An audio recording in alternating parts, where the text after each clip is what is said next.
Hey friends, James Clancy here from Locify, and today I want to do a tips and tricks video on how you can make your footers responsive. Let's jump over to Figma and try this out. Alright, so let's take a look at this first footer. This is a very common one we see with 3 different columns, and when you click into this and we try and make it smaller, you can see how things just don't work right. So let's go through and make this responsive. One of the ways that we can do this is to change all these from fixed to fill container. And I'm also going to go through each of these individual columns. I'm going to change each of them from fixed to fill container. And we'll also notice that I do have on this frame flow direction to overflow, so it will automatically go down. So now if I click this, and you can see, beautiful. It's now responsive. All right, let's look at another footer. This one has a little bit more complex data. This one has this left section, the middle section, and the right section. And if we were to go through and resize this, you can see how things just don't work like we'd expect. Everything overlaps. So let's go through and fix that. One of the things that we're going to want to do is we're going to want to change this content. Right now we have each of these are separate. So we're going to go through and we're going to group them. So we'll group that selection. And let's see the difference already.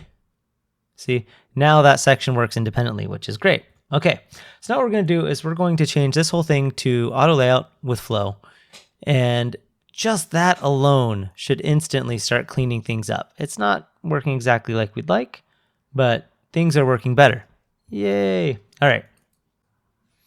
All right, so in this middle section, what we're going to do is we're going to go into here, and right now it's on fixed. We're going to add a max width, and we'll just do it at 726.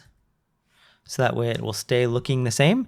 And now we're going to tell this to fill container. Perfect. And we're going to make sure this is set to where the spacings are even. Perfect. That's set. So now, just right off the bat, if we were to start playing with this, you will notice it's already starting to behave better. Okay, perfect. So this thing's changed. So we're going to change the auto layout so that way it will wrap. And we're going to go into each of these and we are going to add a minimum size to it. Admin width, and we'll just set it as 64. Admin width of 162. Admin width of 181. Oh, 182. That's right, close enough.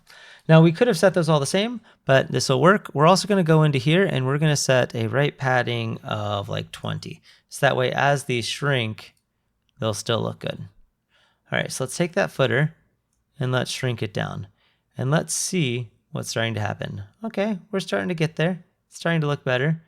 I want that to behave a little differently. So we're going to go through and we're just going to undo again.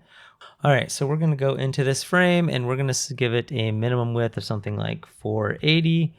A lot of this is going to be trial and error. You're just going to play with it until it looks good to you and your design. And now we can see how that's starting to work better. Yeah, that looks beautiful. And we can make sure that this really doesn't need that gap anymore. We've cleaned that up. Let's check that one more time. And that looks beautiful. I like how that's coming together. So you'll want to tweak some of those values to get to where you like it, but you can see how applying auto layout will make it to where these designs are much more responsive. And if you want to tweak it even further, you can start setting things based on breakpoints inside of Locify. Thanks for joining, and let's make our footers responsive. Look forward to seeing you in the next videos. Thanks.